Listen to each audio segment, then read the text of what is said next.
Good afternoon, dear colleagues. I get the impression that judging by the speeches of our esteemed speakers, digital transformation is nothing more than electronic document management. Just the usual process accounting in 1C. Maybe some games with AI agents, but that's absolutely not the case. And if we don't tell our colleagues about the real benefits of digital transformation, they will think that first and foremost, it's needed by the government. Secondly, by the IT specialists themselves who are spending budgets on digital transformation. And only lastly, that it benefits business. Therefore, colleagues, if we do not provide real verifiable examples of how much Belarusian enterprises have saved by implementing artificial intelligence in transport logistics, company leaders will continue to believe that this is just a trend imposed by the government, something they have to deal with before moving on with their own business. And in order for people to believe us, we need to tell the truth. And the truth is, let's admit it, that digitalization itself as a rule does not bring significant benefits to an organization. It involves major expenses, but digitalization is primarily needed so that, based on it, optimization can be carried out, where the real reserves are found. And what is the most effective optimization method humanity has come up with today? Of course, it's tools based on artificial intelligence. That is, it's big data planning. It's choosing the best solution for tomorrow. Where can you find such tools? They are not present in any accounting system, not in SAP, not in 1C. No matter how hard our respected colleague tries to fit a square peg into a round hole, it's just not there. Only artificial intelligence has this capability, allowing you to use correlation methods to extract even the smallest amounts left behind by any enterprise and gather them into a collective digital feast to increase the company's profitability. But you might ask me, dear colleagues, then where are the representatives of our business who loudly proclaim how many millions of dollars they have saved by implementing artificial intelligence in transport logistics?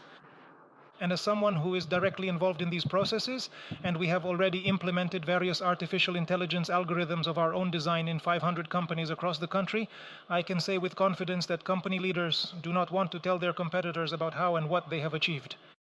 That makes those examples all the more valuable when we manage to persuade executives to publicly share their results so they can be shared with other industry participants. We are not newcomers in the field of transport logistics. For 32 years, we have been involved in transport management and in developing our own artificial intelligence algorithms and correlation computations. We monitor more than 100,000 drivers online. And today, I can say this for the first time, more than 500 million orders in the Republic of Belarus have already been delivered in a financially optimal way using our sovereign Belarusian artificial intelligence, Infinium.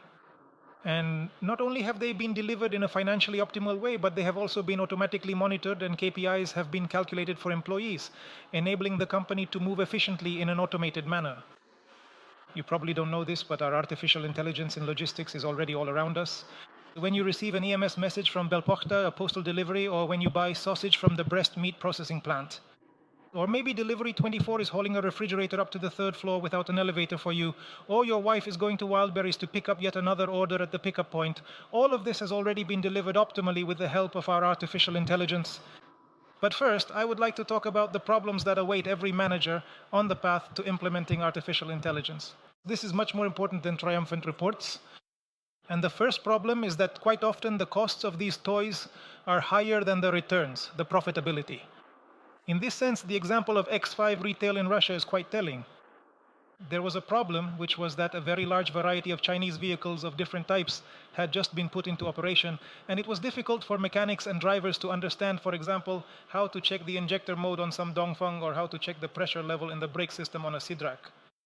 Let's feed all the operation and repair manuals to the LLM model.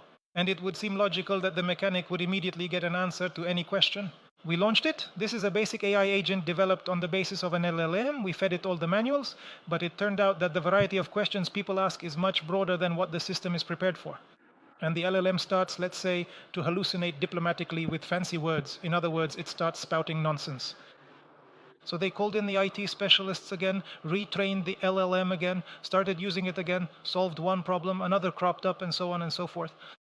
So, for example, a driver asks, what should I do if I scratch the car in the courtyard of a residential building at 3 in the morning while approaching the store's loading ramp? And the artificial intelligence replies, wait for an avalanche to pass and continue driving when it's safe. And then we came to yet another generally obvious conclusion. LLMs are good, but they have a weak spot. They don't understand the limits of their own competence. If you ask a question that's even slightly outside their scope, they produce complete nonsense. So what did we end up with? We ended up right back where we started. By order, every employee of the company was informed that you can use whatever you want, but the responsibility for the decisions you make is on your own head. And now the question, who actually benefited from all this song and dance?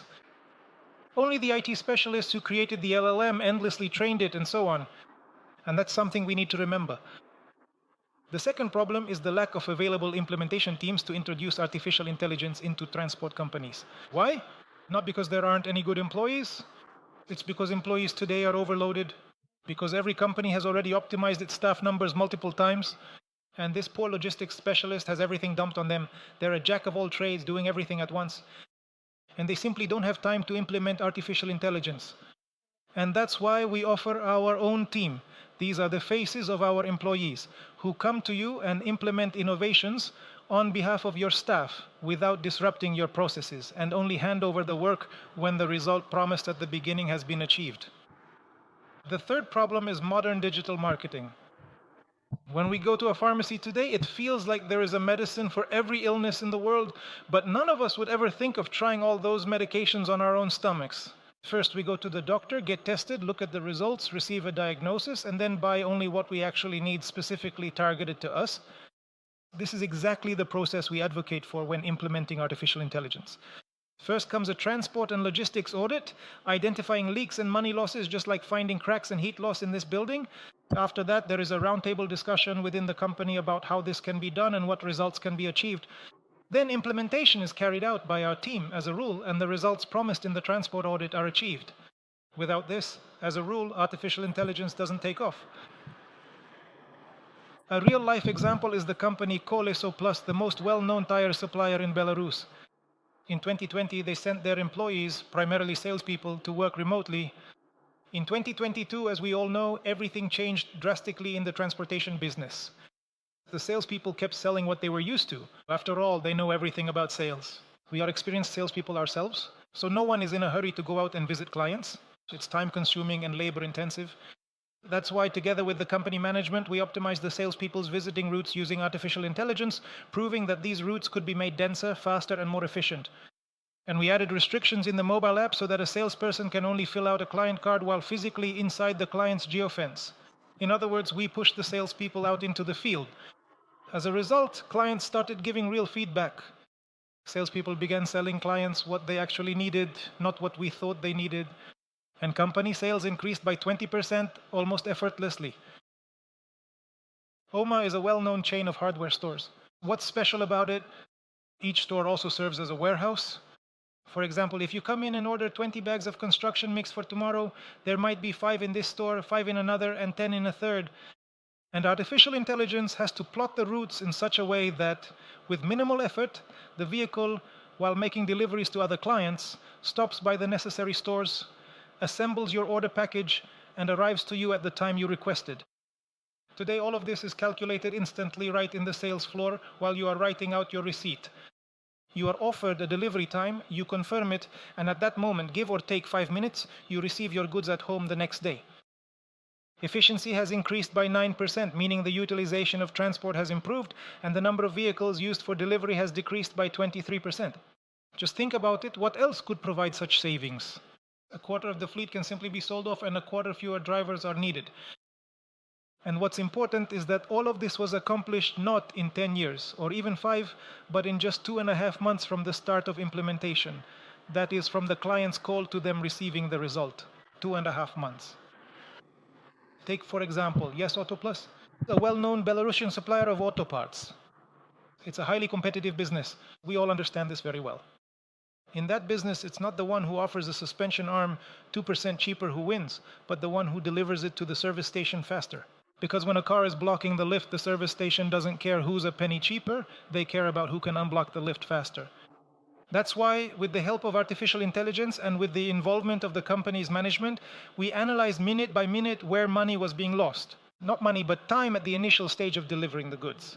We optimized the transfer of vehicles between drivers working in shifts because it turned out that a lot of time was being wasted waiting for the mechanic. Today, this is done in a mobile app, just like in corporate car sharing, where each driver thoroughly checks the car from the previous driver according to a detailed checklist, so as not to accidentally take responsibility for someone else's mistakes. All spare parts for the vehicle are ordered automatically so that it doesn't end up sitting idle in the repair shop. We optimized and structured all the routes of the transport flows. In other words, for 10 or 20 years, we weren't just pure IT specialists, white-collar workers, but also blue-collar workers. We never hesitated to install 100,000 units or set up GPS tracking on a vehicle. And we know exactly by the point on the map what type of vehicle is in our database. That's why we provide 3 speed forecasts for tomorrow for all the streets and roads in the country, for passenger cars, for light-duty trucks, and for heavy vehicles.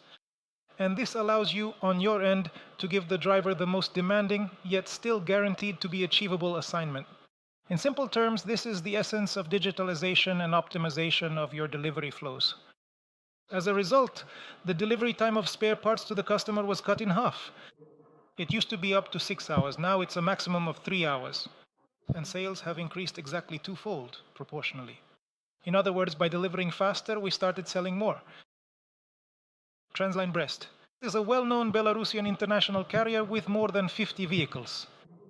On average, based on our extensive experience, we serve 5,000 companies in the field of international transportation. The average fuel overconsumption per vehicle per month is about 400 liters. For various reasons, which I won't go into now, the main problem is that when a driver comes to you to submit their reports, including fuel reports, you can't tell what's true and what's not, and what is fiction. Which part of the fuel overconsumption was actually justified? Maybe it was a tough road, a headwind, or something else. And which part was simply due to his hot-headed temperament when he was pressing the brake and gas pedals however he pleased. And in order to answer this extremely difficult question, to treat the driver fairly, to take into account the specific challenges of his route, 20 years ago we began collecting big data on the work of 100,000 drivers across all the roads of Eurasia, not just traffic statistics, but also energy losses and the actions of the drivers. And today, an artificial intelligence robot compares each of your drivers on every kilometer of their route with at least 1,000 drivers from other companies. How did they drive through this section? What were their fuel losses? What actions did they take? And this allows you to treat your driver objectively and fairly. Specifically in this company, fuel overruns have been reduced by half. Let's do the math. 200 liters is about $200.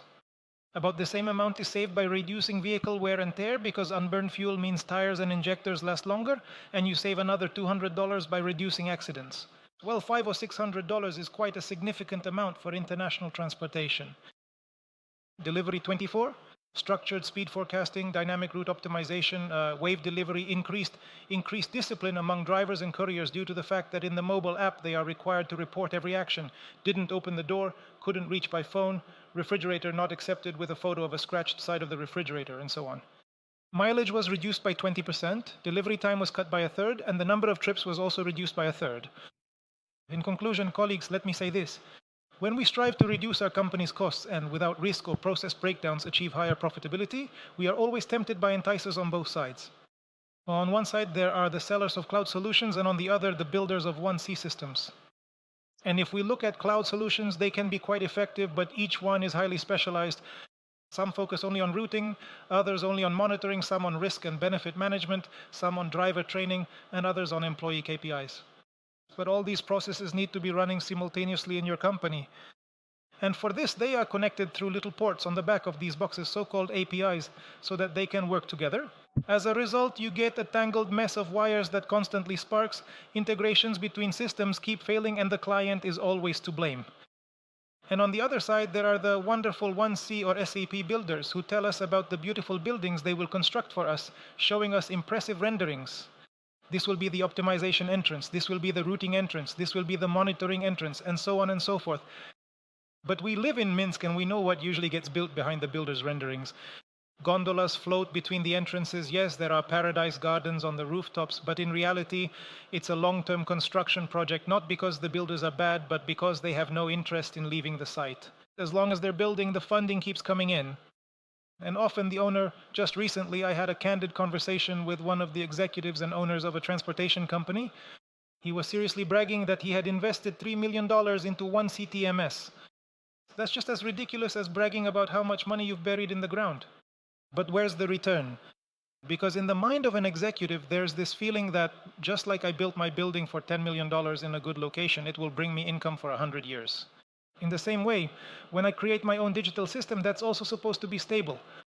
But in reality, a digital system is like a sandcastle on the beach, constantly being eroded by changes. You have to keep pouring money into it, like into a black hole, and keep refining it to make sure it stays relevant.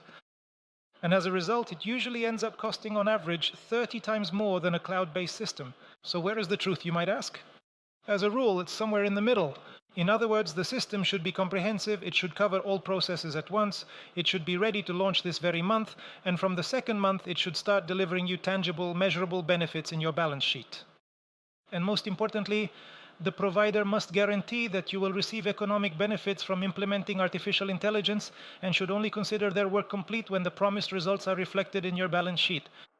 Colleagues, thank you very much for your attention. If you have any questions, please feel free to ask. Thank you.